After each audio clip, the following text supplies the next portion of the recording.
ဒီလူကိုသူ့ရောက်ခမကအင်္ဂါနဲ့နင်းချလိုက်ပါတယ်ဗျာဒေါ်သားလဲအောင်သူကတောင်ပေါ်တက်ပြီးအိမ်တလုံးဆောက်ဖို့ဆုံးဖြတ်ခဲ့တယ်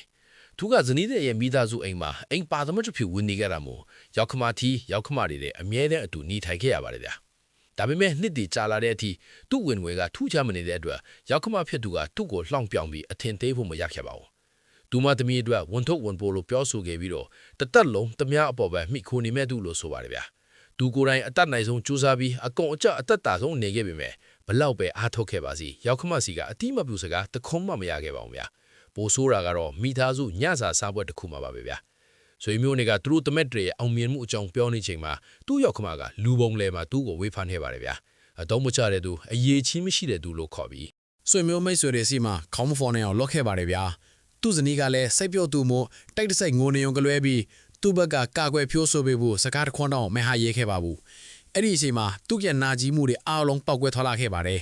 ဒီလိုအရှိရစရာကောင်းတဲ့ဘဝမျိုးမှာသူစက်မနေကျင်တော့ပါဘူးဗျာသူ့ရောက်ခမနဲ့လည်းမငင်းခုန်ခဲ့တယ်လို့ဇနီးတဲ့ကိုလည်းအဖိမတင်ခဲ့ပါဘူးသူ့ရဲ့ပစ္စည်းအနှဲငယ်ကိုပဲတိတ်တဆိတ်ထိမ့်စီပြီးတော့သူ့ကိုမိသားစုလိုမဆက်ဆံခဲ့တဲ့အိမ်ကနေထွက်လာခဲ့ပါတယ်ဗျာဒါပေမဲ့သူ့ဝင်ငွေကအိမ်ငှားဖို့မလောက်ငှတဲ့အတွက်အိမ်နဲ့မွေးတဲ့တောင်တဲနေတဲ့ကိုဝင်သွားဖို့ရွေးချယ်ခဲ့ရပါတယ်ဗျာအဲ့ဒီနောက်တောင်နဲ့ရေပြည့်စုံတဲ့ဖုံးရွှေမြေကောင်းကိုရှာတွေ့ခဲ့ပြီးအဲ့ဒီနေရာမှာပဲအိမ်တလုံးဆောက်ဖို့ဆုံးဖြတ်ခဲ့ပါတယ်သူ့ရဲ့ခန္ဓာကိုယ်ရောစိတ်ဝိညာဉ်မှာခိုလုံနိုင်မဲ့နေရာလေးပေါ့ဗျာကဲအခုသူဆောက်ခဲ့တဲ့အိမ်လေးကဘယ်လိုပုံစံလဲဆိုတာကြည့်ရအောင်ဗျာအဆုံးရောက်ရင်သူ့ရဲ့လက်မှုစွမ်းရည်ကိုခင်ဗျားတို့အံ့ဩတော်မှသိကြပါတယ်ပထမဆုံးသူကဝါးရီတစ်သားတွေကိုတေချာဂီရုတစိုက်ခုတ်ထွေနေပါတယ်ဗျာ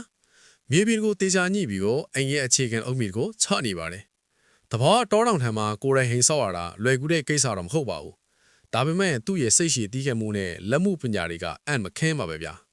ဝါလုံးတွေကိုတေချာဖျက်တောက်ပြီးနယံနဲ့အမိုးတွေကိုတက်စီနေပါပြီသူ့ရဲ့လှုပ်ရှားမှုတိုင်းမှာတေတက်မှုနဲ့ပညာသားပါမှုတွေကိုမြင်တွေ့ရမှာပါအခုဆိုရင်အိမ်လေးရဲ့ပုံမှန်တံတိုင်းကတဖြည်းဖြည်းပေါ်လွင်လာခဲ့ပါပြီဗျာတဘာဝအလှတရားတွေနဲ့အချိုးကျလှပတဲ့ဒီအိမ်လေးကိုဆက်ကြည့်လိုက်ရအောင်ဗျာဒီအဆင့်ကိုရောက်တဲ့အခါမှာတော့လှပပြီးထူးခြားတဲ့အိမ်လေးပြီးသွားပါပြီအိမ်လေးရဲ့ပတ်ဝန်းကျင်အလှနဲ့တဘာဝအငွေ့အသက်ကဆွဲဆောင်မှုရှိပါတယ်သူ့ရဲ့စ조사အားထုတ်မှုတွေအရာထင်သွားတဲ့မြင်ကွင်းကရင်သက်ရှူမောစရာပါပဲဗျာဘဝရဲ့အခက်အခဲတွေကိုကြော်ဖက်ပြီးအခုလိုရက်တည်နိုင်ခဲ့တာလေးစားစရာပါပဲဗီဒီယိုလေးကမိနစ်အနည်းငယ်လောက်ပဲကြာပေမဲ့လည်းဒီလူကဒီလုပ်ကိုပြီးမြောက်ဖို့အချိန်964နာရီတောင်သုံးခဲ့ရတာပါဗျာဒါကြောင့်ဒီလက်မှုပညာရှင်ကိုအားပေးထောက်ခံပေးကြပါအောင်ဗျာခင်ဗျားတို့ရဲ့အားပေးမှုကကျွန်တော်တို့ကိုရှေ့ဆက်ဖို့ခွန်အားဖြစ်စေပါတယ်ကျေးဇူးတင်ပါတယ်ဗျာဒီအင်္ဂလိပ်နဲ့ပတ်သက်ပြီးမှတ်ချက်လေးရေးပေးသွားလို့ရမလားဗျာအမတ်ပြည့်တရားစွန်းနေဘယ်နှမလောက်ပေးခြင်းလဲဗျာမှတ်ချက်တွေထဲမှာလွတ်လွတ်လပ်လပ်ရေးပေးခဲ့လို့ရပါတယ်ဗျာနောက်တစ်ခါပြန်တွေ့ကြမယ်ဗျာ